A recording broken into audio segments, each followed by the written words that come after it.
Hi everyone, I'm Connelly. Welcome back to my channel. Today we're talking all about my second trimester recap, weeks about 20 to 28, and just going through what's been going on with me symptom-wise, life-wise, mental health-wise, physical health-wise, and all of that sort of thing.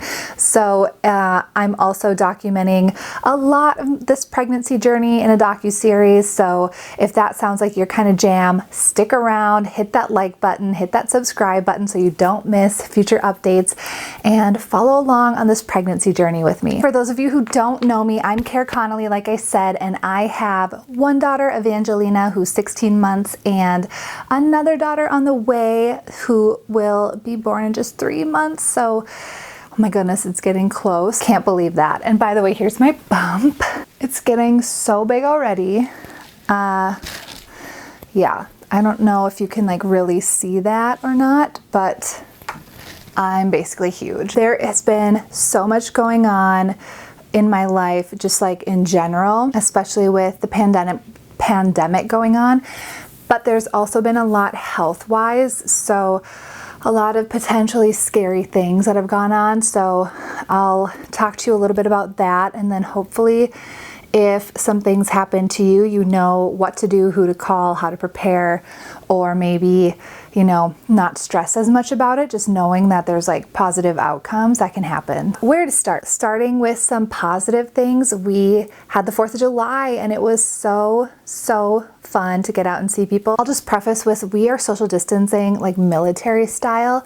I have asthma, and between that and the pregnancy, we need to be really careful because I'm at higher risk. So we haven't been seeing anyone, and like half my family didn't even know I was pregnant. So I really wanted to go and see people on the 4th of July, but we had to do it in a way where we could social distance, which was almost impossible with a super outgoing little 16-month-old toddler who just wanted to say hi to everyone and everything, including dogs and pools and that kind of thing.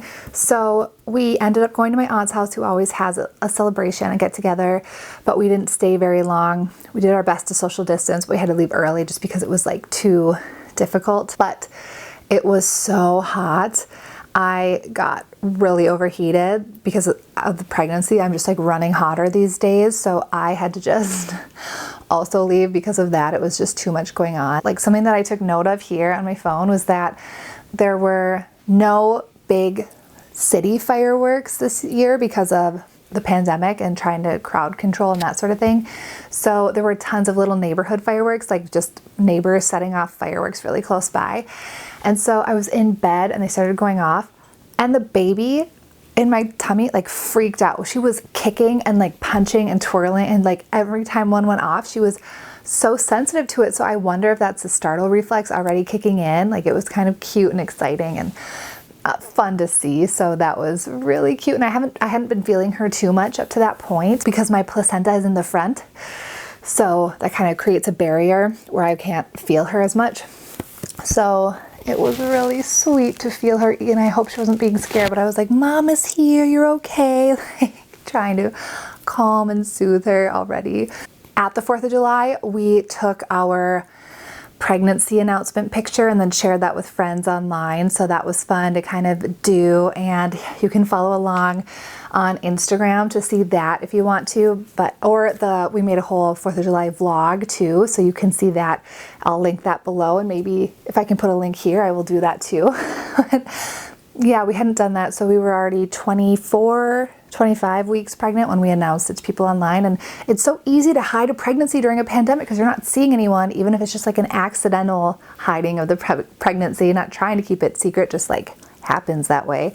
So yeah, we finally announced it, and it felt good for people to like know and share, because my work at some point during this time shared that we won't be going back to the offices. We're gonna set up time to go and pick up our things and come home, and then never return to the office. So we'll just remain virtual. So that was really interesting to hear.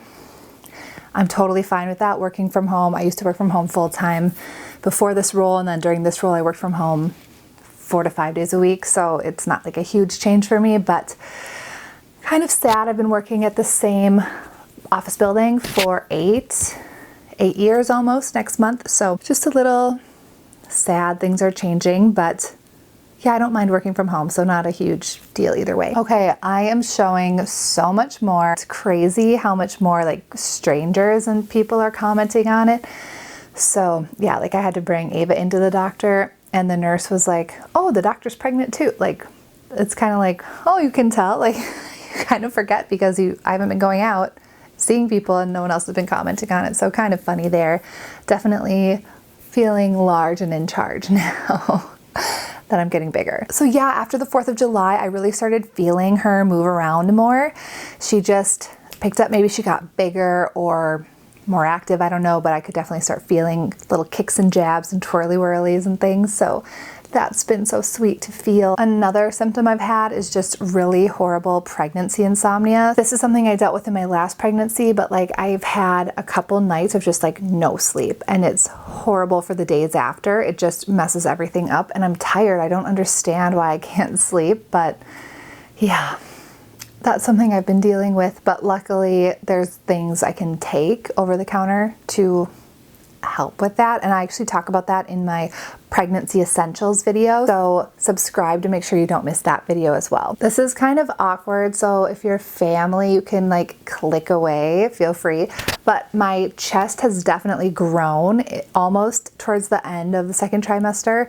I noticed it one day. I was like, oh my gosh, like my chest is back, because I felt like it had really decreased in size. And then the next day my husband commented on it, so we both, it like happened overnight and we both noticed it at the same time, so that's kind of funny. And I follow this beauty influencer, Desi Perkins, and she's also pregnant. She's due like a couple days before me based on when she's saying her weeks are turning over. So I've been following her and she's been saying similar things as well, so it's kind of fun to watch someone else who's like almost exactly on par with me too. So yeah. Oh, so I've been having this really weird lower back pain that's been causing me to walk kind of funny even, like it's so painful.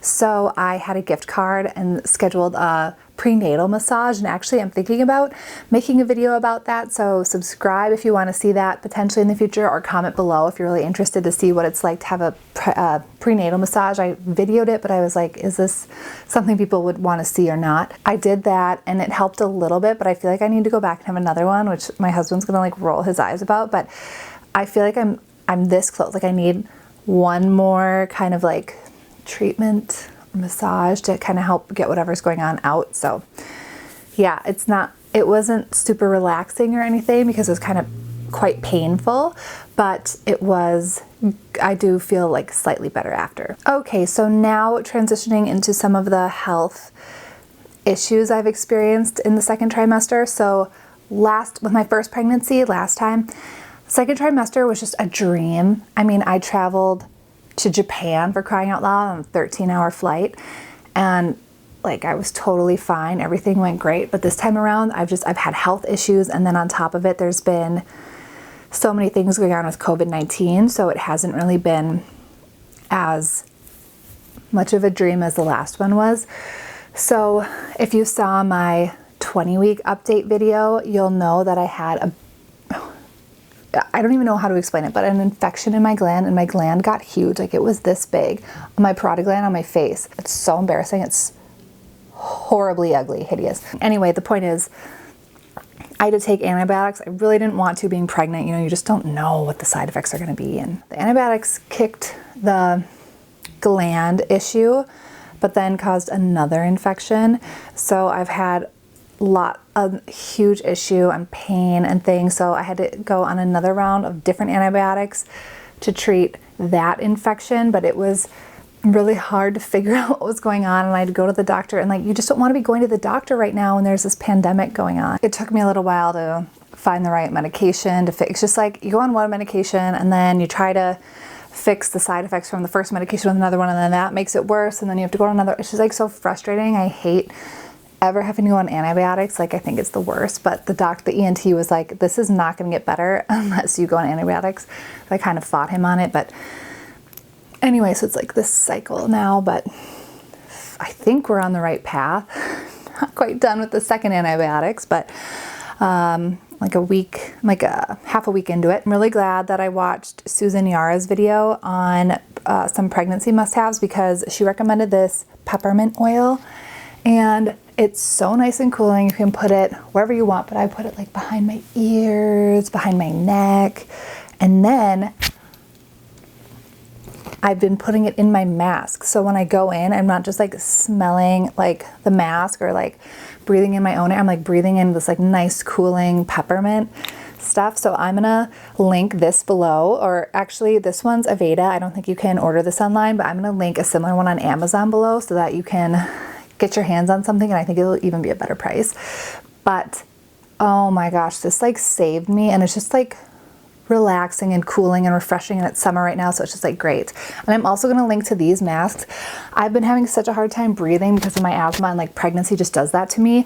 So then wearing a thicker mask, I have like these cloth double-sided masks, just like it doesn't work for me. Like I'll just start having a hard time sweating, and then I get like anxiety, and then I'm like, or having a hard time, did I say having a hard time sweating before? I meant having a hard time breathing, and then I start to sweat, and then I get like anxiety. So like the thinner the mask, kind of the better. Maybe not recommended, but I'm gonna link to these too, because for pregnancy, like you should just have a bunch of these right now.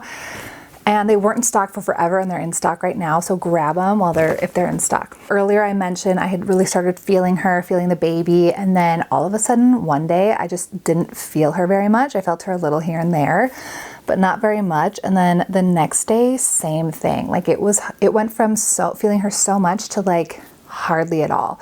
So I was this was last week, so 26 weeks pregnant. It was really bizarre. So I decided to just go in and have them check her out, and everything was fine, but it's just like such a relief to go in and actually see that she's doing well and like confirm that something's not going on. Because if something was going on, you have to act like really fast. So I had to like run in, and then it's fine. And then you feel dramatic because on the way there and the car ride, all of a sudden I started feeling her a bunch. I was like, well, I feel silly already because they're going to tell me everything's fine, but there you have it, still feeling so much better after going in.